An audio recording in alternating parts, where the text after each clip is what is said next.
യുദ്ധത്തടവുകാരോട് മനുഷ്യത്വപരമായി പെരുമാറാനുള്ള പെരുമാറ്റച്ചട്ടമായ Geneva convention ഏത് സംഘടനയുടെ പ്രേരണയിലാണ് നിലവിൽ വന്നത്?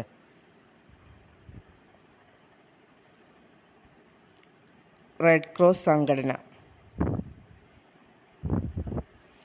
റെഡ് ക്രോസ് അന്തർദേശീയ സമിതിയിലെ അംഗങ്ങളുടെ എണ്ണം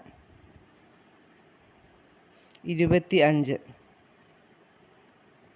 2005 റെഡ് ക്രോസ് സംഘടന അംഗീകരിച്ച പുതിയ ചിഹ്നം എന്താണ്? Red crystal. റെഡ് ക്രോസിൻ്റെ പിതാവ് എന്നറിയപ്പെടുന്നത്? Jean Henry Dunant. ഏറ്റവും ശക്തി കൂടിയ ഫോർവേഡ് ഗിയർ ഏത്? First gear.